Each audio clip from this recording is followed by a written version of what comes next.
My name is Medora, and I live off-grid in an RV in the middle of the high desert grasslands east of the Rocky Mountains. Being off-grid right now for me means not being connected to city water or electricity, and since I can't afford a large enough solar panel and battery system, that means no running water, no normal lights or outlets, no refrigerator, etc.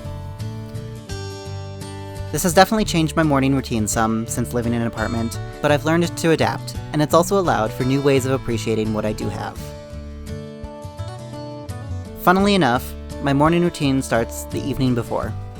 I wash my face while I watch the sunset, and then once it's dark out, I'll turn on my sunset lamp and get ready for bed. I put my hair up on top of my head with a clip so it doesn't get in my face while I'm sleeping. For about 10 to 20 minutes before I fall asleep, I lay on my back with my knees up and breathe deeply into my lower back to release the tension from the day.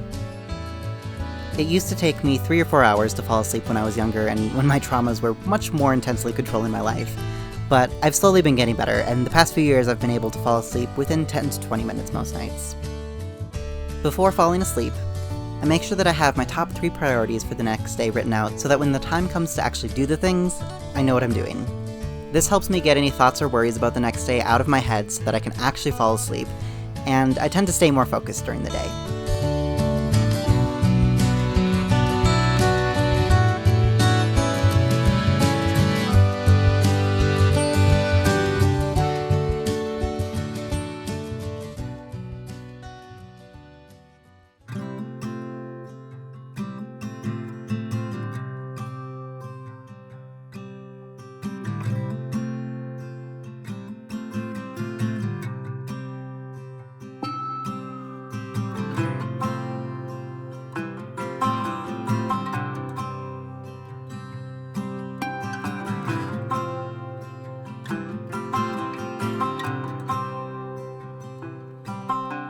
In the morning, I usually wake up just as it's getting light out, right before the sun rises. I try to remember to take a moment to savor the quiet before the dog notices I'm awake, and then I'll check the weather and get some good morning kisses from Coda. Getting dressed usually just means throwing on some sweatpants or leggings with, whatever shirt I slept in, plus my wool sweater if it's cloudy or windy outside. My bathroom time is pretty minimal, considering our whole bathroom setup is a bucket-style composting toilet inside and a 2-gallon water dispenser outside. I'll do my business and cover it with sawdust, and then brush my teeth outside. On days when it's particularly cold, windy, or wet outside, I'll usually wait until it gets a little nicer out to brush my teeth. But I'm retrofitting our indoor sink to be off-grid compatible because our solar generator isn't big enough to plug in the entire RV to turn on the water pump, so fingers crossed that'll get done by the time it starts to get cold out. Because let me tell you, brushing your teeth when it's cold enough to freeze your nostril hairs is not my idea of a good time.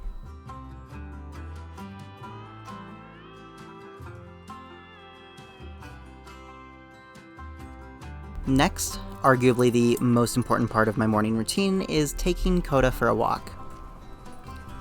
This silly one gets so excited when I put my shoes on and grab their harness. Unfortunately, we don't have a fenced-in yard for them to run around in, and the next-door neighbors will not hesitate to protect their livestock by any means necessary, if you know what I mean, so Coda does not get to be off-leash.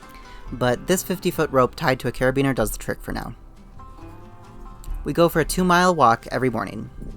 We go down the driveway and out to the nearest intersection and back, and yes, that is 2 miles round trip. Hashtag just country things.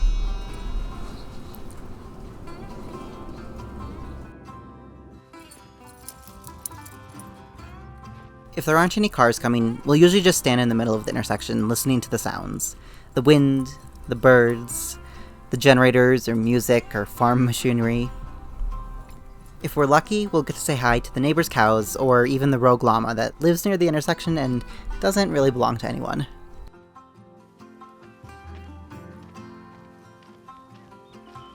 Possibly my favorite thing about the walk, though, is the sun.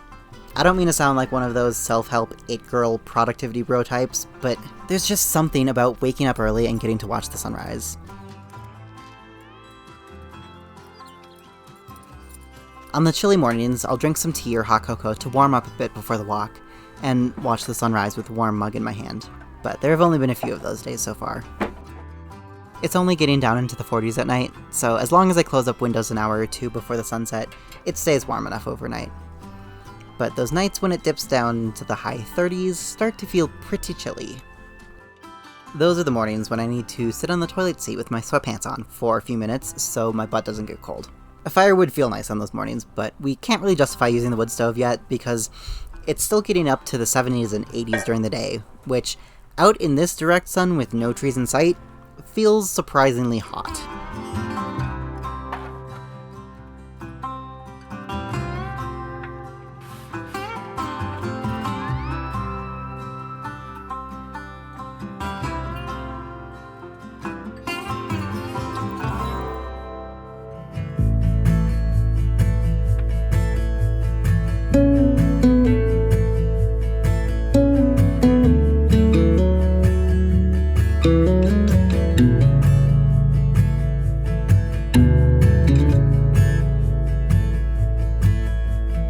I'd love to incorporate more stretching or yoga into my routine, but we just don't have enough floor space, and honestly, what little floor we do have is always gross with dog hair and sand, so I stick to meditating on the couch. This doesn't happen every day, because sometimes I need to do computer work as soon as it gets sunny out, but when I do, I always listen to this specific YouTube video of 432 Hz music, which I'll link below. If you don't like that one, I recommend searching around and finding one you like if you're having trouble meditating in silence. Or maybe you like rock music, or maybe you want to stare into the flame of a candle, or lay on your back and breathe into the floor. Or there's always walking meditation if you want some movement. There are so many different types of meditation out there, so don't get discouraged if you don't like sitting cross-legged in silence. Just play around and figure out what you do like. Before I meditate, I prep my breakfast, which is usually some version of oats and fruit and chocolate chips and chia seeds and something creamy. If it's not too cold out, I'll do overnight oats without the overnight part. I'll just, let it sit for 20 or 30 minutes. And on the cold mornings, I'll wait until after meditating to make oatmeal. Fresh berries are always a treat, although most mornings it's craisins because they last much longer and don't need to take up space in our little cooler.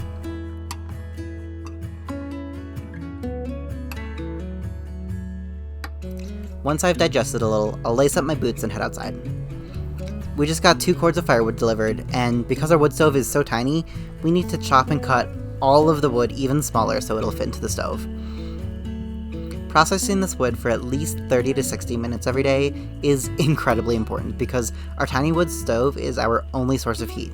So dry, well-stacked wood and pre-prepared kindling is vital to our survival. We're working on building a woodshed right now, which feels like such a luxury compared to our tarp situation last year.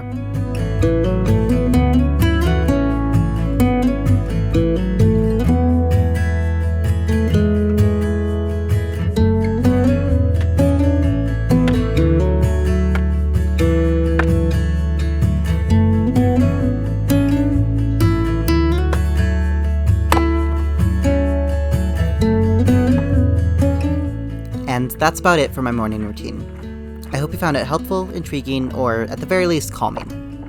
May this season bring you all the cozy autumn vibes your heart desires.